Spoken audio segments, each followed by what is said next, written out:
Zeke Grader is the Executive Director Emeritus of the Pacific Coast Federation of Fishermen's Associations. During his more than 40-year career, Zeke has been a powerful influence in helping to bring together environmentalists, fishermen, businesses, educators to focus on restoring and protecting the San Francisco Bay Delta estuary. And this year, Zeke is the recipient of the San Francisco Estuary Partnership's Gene Auer Environmental Award. Now, in his own words, we present Zeke Grader. I'd grown up working in a fish house. I had seen what had happened when restrictions were put on fishing.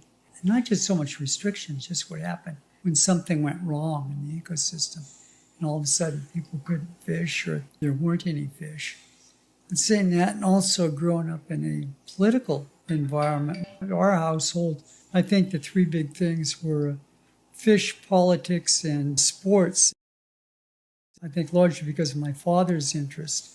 I got to see a lot of his work in politics. He was active as a member of the California Democratic Council with people like Lois Prentice. He was the first aide for Clem Miller, watching him having worked on Point Reyes National Seashore. And that's when the district extended from the Golden Gate Bridge to the Oregon border. And so as a kid, getting to travel that and just seeing the beauty of that area and understanding and seeing the fishing ports in different places. Plus having had some very good biology courses. Not that I was any great scientist, but understanding the concepts. When everybody else was memorizing genus names, we were understanding natural selection, evolution. It all sort of came together later on as, having these types of understandings.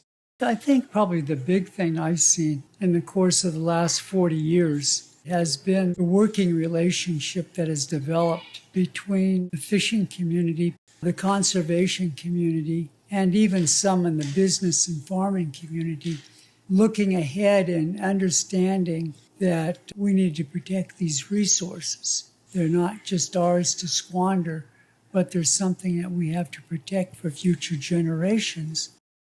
There was understanding among the fishermen that they had to be actively engaged in protecting resources. Otherwise, they were going to continue to get hammered by regulations that would shut them down. They just couldn't go off and curse government authorities, but that they, in fact, had to be a big part of trying to protect these resources if they were going to hope to fish in the future.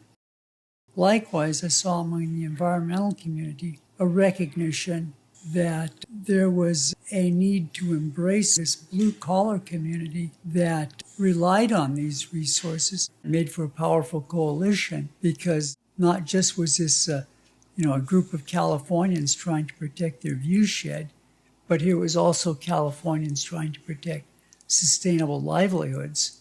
It proved to be powerful when in the early 70s we could go back to Washington and argue this was not just about viewsheds, but also about protecting food and jobs. So we were building this history or tradition of working together between the fishing community and the environmental community.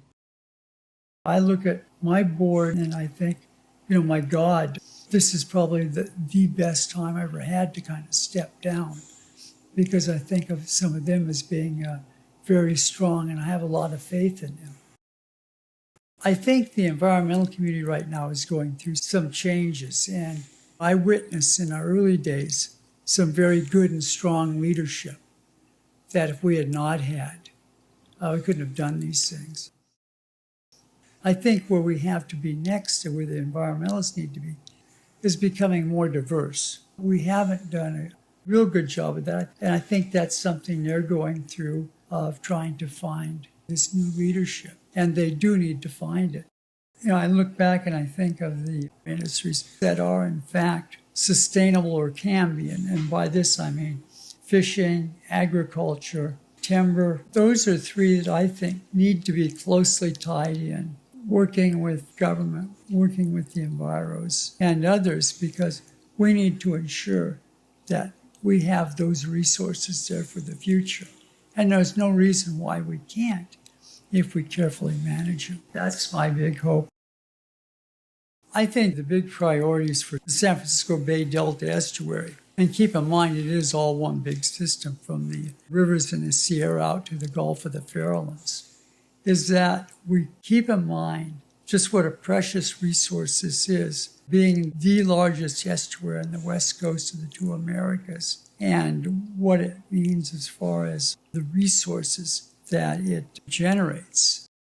Our duty to, I think, particularly educate people on its value. And I've had board members such as Larry Collins basically giving a congressional subcommittee a tutorial in how estuaries work, which was a real learning lesson for people such as Congressman Tom McClintock, who was thinking that somehow our rivers were being diverted to the Pacific. And I can remember Larry giving them a lecture on how that water was not being wasted, but in fact it was critical to irrigating the crops that he harvested, which are the fish.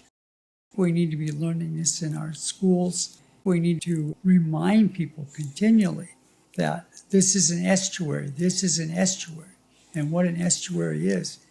Because even among the environmental community, I still hear some forgetting to include the term estuary. And an estuary requires that mix of fresh and tidal flows to create this rich ecosystem that's so important to all of us. So I think, a lot of this is just education.